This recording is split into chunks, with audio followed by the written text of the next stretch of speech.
Bem, pessoal, então vamos avançar aqui no nosso estudo da introdução à teologia sistemática, avançando agora para a doutrina da salvação, a nossa antepenúltima doutrina. A doutrina da salvação, pessoal, ela é a soteriologia, ok? Então, soteriologia vem também da raiz grega, certo? De soter, que é salvação, e logia, então a doutrina da salvação.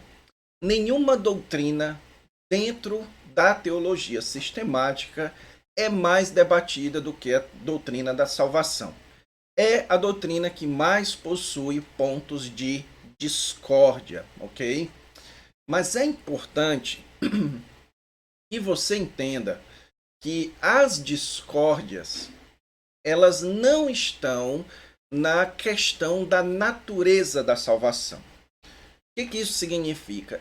Todo cristão, todo cristão evangélico, ou seja, todos aqueles que são herdeiros da reforma protestante, eles creem que a salvação é unicamente pela fé e mediante apenas a graça de Deus, sem contar com as boas obras humanas. Certo? Então, todo evangélico crê nisso, de qualquer corrente soteriológica, de qualquer corrente evangélica, apesar de todas as discordâncias.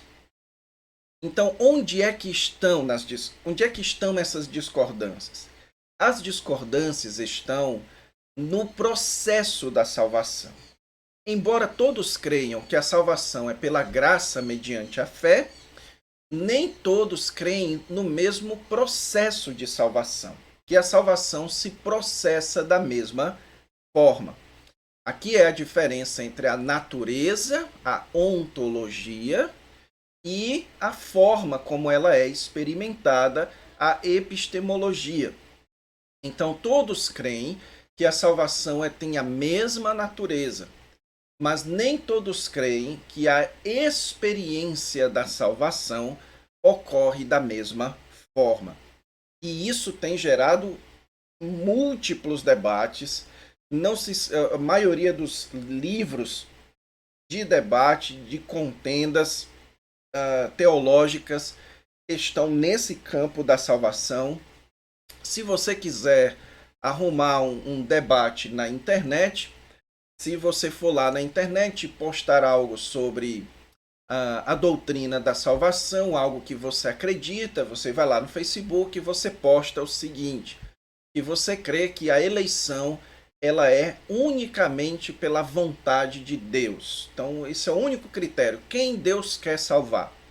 Então, você poste isso e é só esperar alguns minutos que você vai ter uma enxurrada de perguntas, uma enxurrada de respostas, porque esse é o assunto que mais mexe com aqueles que estudam ou que querem estudar a teologia. Porém, pessoal, existe um certo cuidado a ser tomado aqui, porque uma compreensão errada da doutrina da salvação pode provocar prejuízos eternos. Então, veja, uma coisa é você ter discordâncias quanto à experiência da salvação. Agora, quando essa discordância ela passa para a natureza da salvação, isso pode trazer prejuízos eternos, ok? Por quê? Porque se você não compreende o Evangelho, aquilo que o Evangelho oferece, e se isso é alterado ou modificado, então a sua salvação está em jogo. O apóstolo Paulo diz isso muito claramente em 1 Coríntios capítulo 15. Pelo Evangelho sois também salvos se retiverdes a palavra tal como vô-la preguei. Ou seja, você precisa entender a natureza do Evangelho, a natureza da obra da salvação, pela questão da sua alma, do seu destino eterno. Ok? E então existe uma certa abertura ali para discussões em lugares onde a Bíblia não é tão clara como a gente gostaria que ela fosse, mas é preciso tomar cuidado para que você não confunda a sua crença na natureza da sua salvação com as questões relacionadas à experiência de salvação, tá certo? Então, nós vamos trabalhar essa doutrina seguindo a seguinte ordem. Primeiro, a fonte da salvação. Segundo, a aplicação da salvação. Depois, nós veremos os resultados da salvação. E então, as questões atuais que existem dentro desta doutrina. Vamos começar então aqui com a fonte da salvação. Bem, a morte de Cristo foi o ato que garantiu a nossa salvação. É de grande importância, então, que a gente entenda exatamente o que foi operado na cruz de Cristo. Então, quando se estuda a doutrina da salvação, tanto na cristologia quanto na doutrina da salvação, o mais fundamental de tudo, o mais importante de tudo, é que a gente entenda o que foi operado na cruz de Cristo. Porque é aqui que está a fonte da nossa salvação. Então, a morte de Cristo, a gente já viu isso, mas não custa repetir, que a morte de Cristo foi uma substituição. Isso está evidente em Isaías, capítulo 53, Marcos 10, 45. Jesus tomou o castigo divino que deveria ter sido nosso castigo, certo? Então a gente já viu isso, que a morte de Cristo ela foi uma expiação, ela foi uma propiciação no lugar ou em benefício dos homens.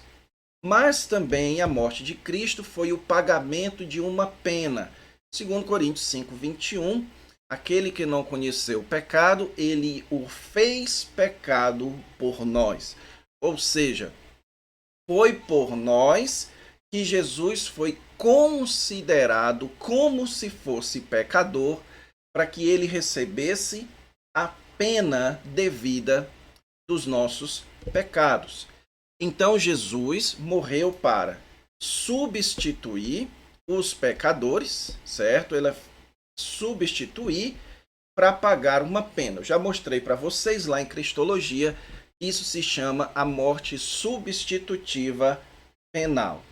Assim, portanto, através do sacrifício de Cristo, ele comprou o pecador da escravidão do pecado, isso é o que a Bíblia chama de redenção, restaurou a comunhão do pecador com Deus, isso é chamado de reconciliação, e satisfez todas as justas exigências de Deus, isso é chamado de propiciação. Obviamente que teria mais coisas aqui, como por exemplo o apóstolo Paulo ensina que Jesus, através da sua ressurreição, ele garantiu a nossa justificação, certo? Ele garantiu que um dia nós seremos também aprovados por Deus. Portanto, o que a gente percebe aqui? A gente percebe que a fonte da salvação está na obra de Jesus Cristo. E que essa obra ela é suficiente. É importante saber disso. Que a única fonte da salvação é a obra de Jesus Cristo. E no Antigo Testamento? No Antigo Testamento, as pessoas eram salvas pela esperança dessa obra. Todas as vezes que o sacrifício era feito, era lembrado, era afirmado ali a esperança de Israel no sacrifício futuro, nessa obra futura de Deus de salvação plena do seu povo. Agora, então, vindo Jesus Cristo, vindo como homem debaixo da lei, ele sofreu o madeiro, ele sofreu a ira de Deus em nosso lugar, para que nós tenhamos o perdão e a nossa salvação e tenhamos, então, a oportunidade de participar do povo de Deus. Então, a cruz de Cristo é, portanto, a fonte suficiente da salvação. Qualquer fonte acrescentada à cruz de Cristo, ela torna ineficaz a obra da cruz. Se eu disser que eu preciso receber os benefícios da cruz, mas eu preciso fazer a minha parte, que eu preciso fazer alguma obra, ou eu preciso me circuncidar, como é uma questão muito trabalhada no Novo Testamento, eu preciso me circuncidar, eu preciso adotar a tradição e a cultura judaica. O apóstolo Paulo diz que isso já passa a ser outro evangelho. Se eu disser que dependo da cruz de Cristo, mas eu dependo da caridade, eu dependo de congregar, eu dependo daquilo e daquilo outro, isso passa a ser outro evangelho. O evangelho, ele depende exclusivamente e unicamente da cruz e da obra do Senhor Jesus Cristo, certo? Quanto à aplicação da salvação, visto que a obra do Senhor Jesus Cristo na cruz, como é que essa obra pode ser aplicada no ser humano, certo? Nas pessoas. Através do nosso estudo a respeito dos homens e do pecado, nós entendemos que o homem ele é totalmente depravado, ou seja, por conta da situação pecaminosa em que o homem está, ele é incapaz de operar a sua própria salvação, porque ele está morto nos seus pecados. E a ideia de morto, pessoal, não repita aquele erro comum. Ah, porque o morto não crê. Pode o morto se levantar e crer e tudo. Não, isso aí é... Você pode dizer isso em termos de ilustração. Mas a ideia de morto é de alguém que está separado, alienado de Deus e vive na esfera do pecado. Portanto, todas as suas decisões, elas são motivadas pelo pecado. Sendo assim, o homem é incapaz de, por si só, operar a sua própria salvação, operar que ele saia da esfera do pecado. Certo? Essa iniciativa precisa vir de Deus. Por isso que em Efésios o apóstolo Paulo diz: estávamos mortos em nossos delitos e pecados, nos quais andávamos outrora segundo o curso deste mundo, segundo o príncipe da potestade do ar, do espírito que agora atua no filho da desobediência, no qual todos nós andamos outrora, e éramos herdeiros da ira, como também os demais. Aí ele diz: mas Deus, sendo rico em misericórdia, e por causa do grande amor com que Ele nos amou, pela graça sois salvos. Então, a iniciativa da salvação, ela precisa vir de Deus. E a Bíblia ensina, então, de uma forma clara e consistente, que Deus nos escolheu para sermos salvos, mesmo antes de nascermos. Vamos ler esses textos aqui. 2 Tessalonicenses 2,13. Okay? São textos muito importantes. Segunda carta de Paulo aos Tessalonicenses, capítulo 2, versículo 13, que diz o seguinte: entretanto, devemos sempre dar graças a Deus por vós, irmãos, amados pelo Senhor, porque Deus vos escolheu desde o princípio para a salvação, pela santificação do Espírito e fé na verdade, para o que também vos chamou mediante o nosso Evangelho, para alcançardes a glória do nosso Senhor Jesus Cristo. Esse texto não poderia ser mais claro de que Deus tem aqueles que ele escolheu pela ação do Espírito Santo e pela fé para servirem para a glória do Senhor Jesus Cristo. Essa eleição, por que tem que haver uma eleição, irmãos? Porque o homem é pecador. Certo? Então, Deus decidiu, aprove a Deus providenciar salvação para o seu povo. Essa eleição foi segundo a sua vontade soberana, Efésios capítulo 1, versículo 11 mostra isso. Ela é baseada apenas na sua graça, ela é uma expressão da graça de Deus, pela graça sois salvos, certo? E ela não é feita com base em algum mérito humano ou na presciência de crença. Veja, quando eu falo aqui de presciência, eu estou me referindo a uma crença muito comum, arminiana, de que Deus previu aqueles que iriam crer, com base em alguns textos do Novo Testamento que dizem eleitos segundo a presciência de Deus. Bem, veja só, aqui eu digo o seguinte, que a eleição ela não vem da presciência, mas o Novo Testamento ele diz claramente, eleitos segundo a presciência. O apóstolo Paulo fala isso em Romanos capítulo 8 e o apóstolo Pedro fala isso no começo da sua carta. Mas o que eu estou querendo falar aqui, certo? Para que você não me entenda mal, é que não houve uma presciência de fé, ok? A palavra presciência, ela vem da palavrinha grega prognosko, e gnosco, conhecimento, ele, na grande maioria das vezes, indica relacionamento. Então, a presciência de Deus é, portanto, a sua escolha. O seu desejo de relacionar-se é uma presciência de pessoas. Aqueles com quem Deus quis se relacionar de antemão, certo? E essa escolha de Deus, ela não é com base em algum mérito humano. Você não pode dizer o seguinte, que Deus escolheu uns e não outros por causa de algum mérito humano. Isso não pode ser dito, certo? Porque o mérito, ele anula o evangelho. O evangelho, ele é oferecido para quem não tem mérito algum, ok? Portanto, a salvação, ela é unicamente pela graça de Deus e pela sua vontade soberana. O homem, então, eleito, ele é chamado por Deus. Paulo diz isso em 2 Tessalonicenses, certo?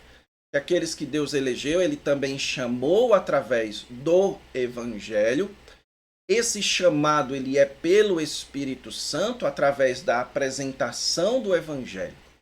Ok? Então, aquilo que é chamado de graça irresistível, ou o chamado eficaz, ou a chamada, ela é feita pela apresentação do evangelho e no poder do Espírito Santo.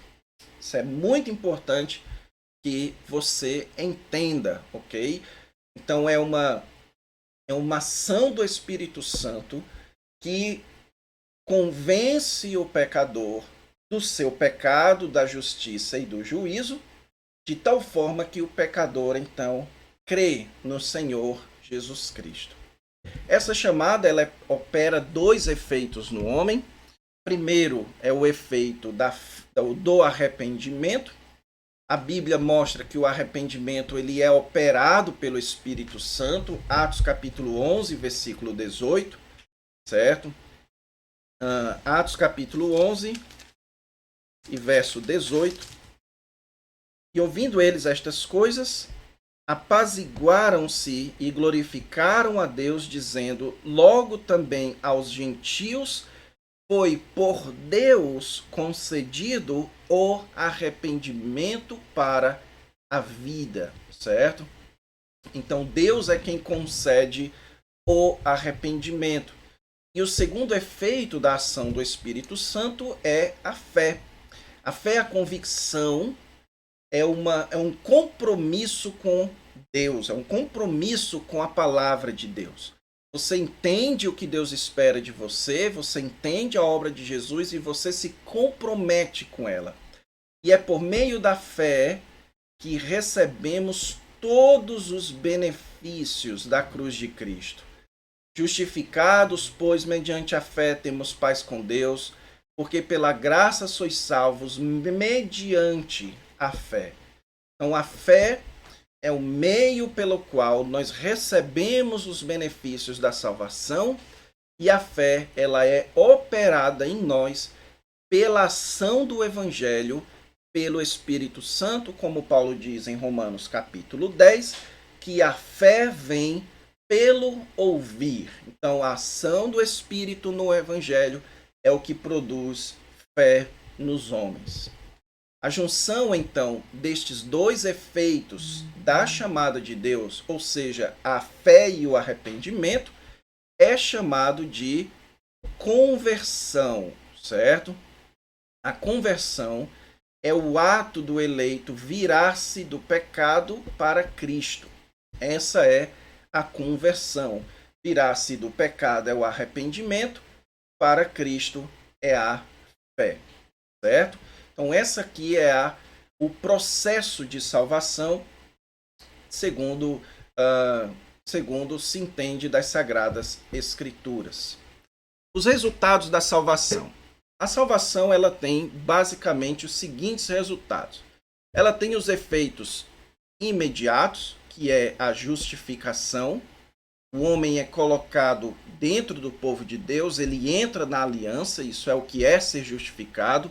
Ele é declarado, então, ele é declarado inocente em Cristo e por isso ele pode participar do povo de Deus.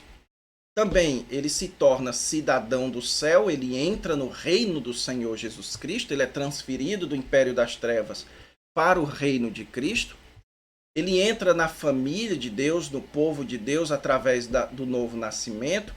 E isso daqui se refere à nova aliança. Na verdade, não isso, certo? Mas todos esses benefícios aqui da justificação, do novo nascimento, de entrar, fazer parte do reino, a adoção, certo? O recebimento do Espírito Santo, participar do povo de Deus, certo? Da comunidade de Israel, do povo de Deus.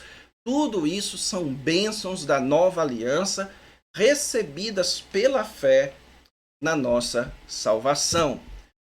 Também existem os efeitos progressivos. A nossa salvação ela vai sendo conquistada. Então, veja, aqui nós podemos dizer que nós já fomos salvos. Agora, durante uma vida de fé, o efeito progressivo da salvação é a santificação. Através do Espírito Santo, nós vamos sendo progressivamente amoldados à imagem de Cristo, nós vamos sendo santificados, nós vamos perseverando, certo? Com essa segurança. Então, a fé, ela envolve a perseverança na fé, ok? O Novo Testamento mostra isso, que aqueles que perseveram até o fim são aqueles que têm uma fé genuína. Então, esse é o efeito progressivo. Então, aqui nós podemos dizer que nós estamos sendo salvos, certo? É Deus.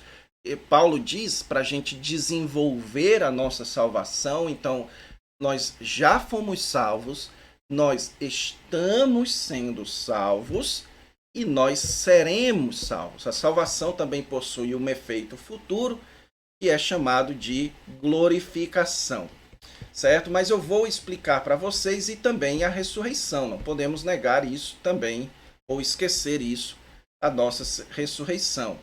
E aqui podemos dizer que nós seremos salvos. E é muito importante que quando você for ler o Novo Testamento, você consiga identificar em qual ênfase está sendo dada a respeito da salvação. Em alguns momentos, por exemplo, em Efésios, a ênfase é muito grande na salvação que nós já recebemos, certo? Mas em Romanos existe uma ênfase, e em Hebreus existe uma ênfase muito grande na salvação que nós receberemos, ok? E em algumas cartas paulinas, por exemplo, Filipenses, existe uma ênfase na salvação que nós estamos recebendo. Então você sempre tem que ser sensível a essas ênfases aqui. Eu trouxe um gráfico e a razão de eu trazer esse gráfico, pessoal, é para explicar um detalhe muito importante para vocês, ok? Então aqui você tem a eleição feita na eternidade. Aqui você tem na história um chamado de Deus. Deus chama através da pregação do evangelho, mais ação do Espírito. Paulo fala isso em 2 Coríntios, certo? A ação do Espírito Santo. E então o homem convencido pelo Espírito Santo através do evangelho, ele se converte, ele se volta a Jesus Cristo. Um detalhe muito importante que precisa ser dito aqui é o seguinte, que tudo isso daqui são efeitos da nova aliança. Salvação é entrar em aliança com Deus. Guarde isso, ok? Salvação é entrar em aliança com Deus. Todos os efeitos e benefícios da salvação são benefícios da aliança, de entrar em aliança com Deus. E um outro detalhe muito importante também de ser destacado é que quando eu digo que existem efeitos futuros da salvação, certo?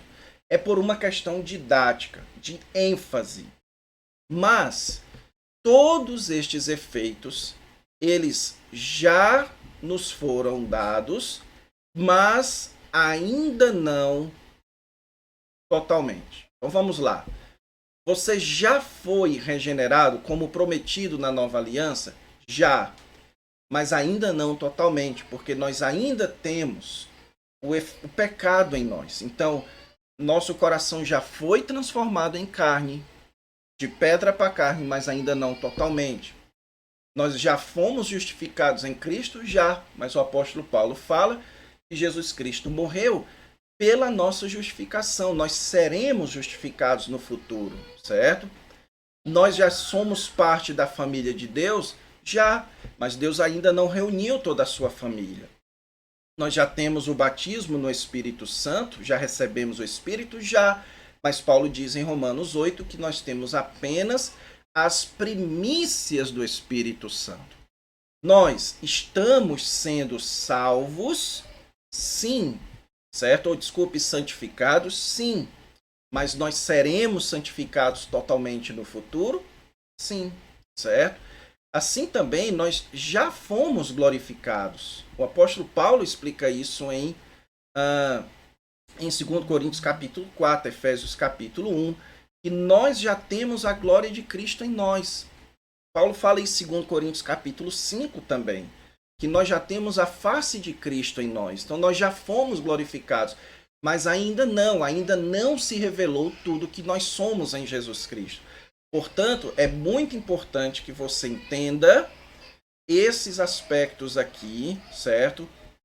Do já e ainda não, quanto aos benefícios da salvação, e que ser salvo é entrar em aliança com Deus. É muito importante que eu lhe diga isso para que você não considere a salvação como um elemento puramente individual e subjetivo, ok? Então, muito embora a salvação seja individual, mas ela é uma aliança que você faz com Deus e, consequentemente, com os outros. A salvação, portanto, ela é tanto relacionada com Deus, você ter vida com Deus, mas ela é relacionada com o povo da aliança. Fazer parte do povo da aliança, ok? Por isso que existe a igreja, por isso que existe a celebração da salvação, que é o batismo e a ceia, e por aí vai. Tendo entendido isso, então, vamos então para as questões atuais nessa doutrina. Como eu disse a vocês, é a doutrina que mais tem debates. Eu selecionei aqui o que acredito serem os mais conhecidos. O primeiro deles é deixa eu pular aqui, a questão da capacitação para a salvação. A questão aqui é o seguinte, o que capacita o homem para ser salvo?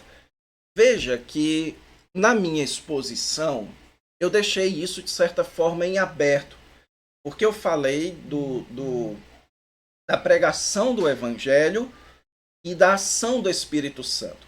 O debate que isso todo mundo tem que crer. Isso não existe discussão. A salvação é operada pelo Espírito Santo. Isso é além de qualquer discussão. Se você é de qualquer linha soteriológica, você tem que afirmar que a salvação é operada através do Evangelho pela ação do Espírito Santo. Agora, qual é a discussão? A discussão é essa operação do Espírito Santo.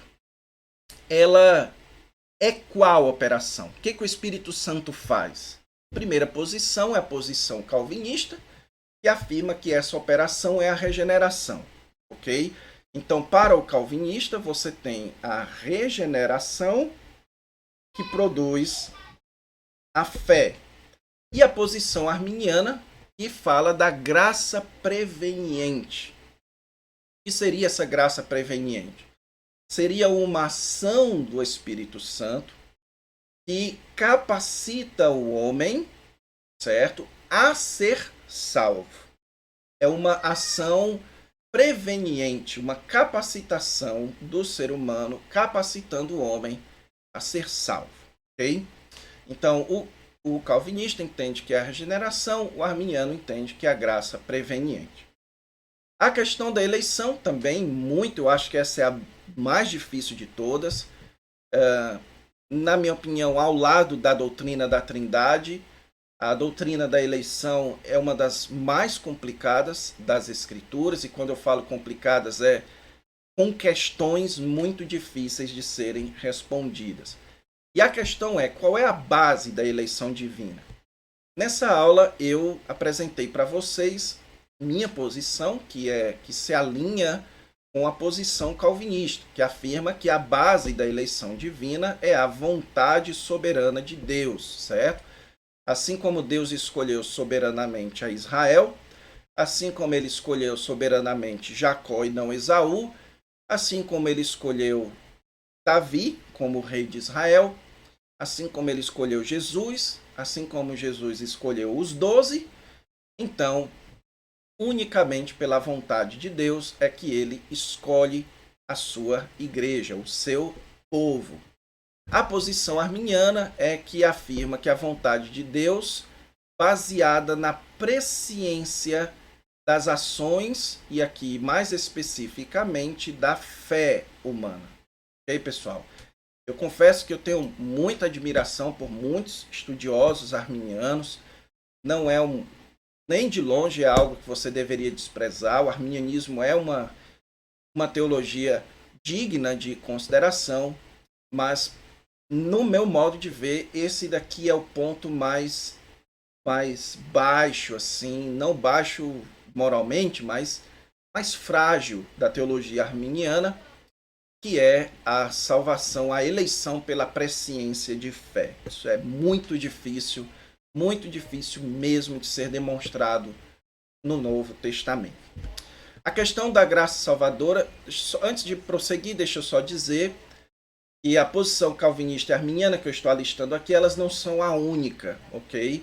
Existem visões intermediárias aqui, nessas duas questões. Por exemplo, existe a posição molinista, o Erickson defende uma posição intermediária quanto à capacitação da salvação, ok? E é a posição que eu sigo também, que é de que a iluminação ela é eficaz, ok? Não é como o arminiano que entende que Deus ilumina a todos. Eu acredito que Deus, pelo Evangelho e pelo Espírito, ele ilumina o seu povo. Então, a posição intermediária. Quanto à questão da eleição, também existem posições intermediárias, como também a posição molinista, ok? Que afirma que ao mesmo tempo que é a vontade soberana de Deus, ao mesmo tempo é a decisão humana. Mas como é muito complexo, eu decidi não colocar aqui. Outra questão é a questão da graça salvadora. A graça da salvação pode ser resistida? Para a posição calvinista, não, porque ela é soberana e oferecida eficazmente para os eleitos. Já a posição arminiana diz que sim, certo? Porque o homem é livre, então a graça preveniente ela apenas capacita o homem, mas o homem pode aceitar ou não essa oferta de salvação de Deus. E a questão da segurança de salvação, se o homem pode perder a salvação, o calvinista diz que não, porque pela soberania de Deus, Deus é quem salva e Deus é quem sustenta. Já a posição arminiana, não todos os arminianos, é bom enfatizar isso, mas uma porção significante do arminianismo entende que assim como o homem é livre para recusar a salvação inicial, ele é livre também para recusar o processo de salvação e, portanto, ele pode decair do seu estado de graça de Deus, ok? Então essa é a doutrina da salvação, espero que tenha ficado claro para você. Próxima aula a gente vai para a nossa penúltima doutrina, que é a doutrina da igreja. Vejo vocês lá, Deus abençoe.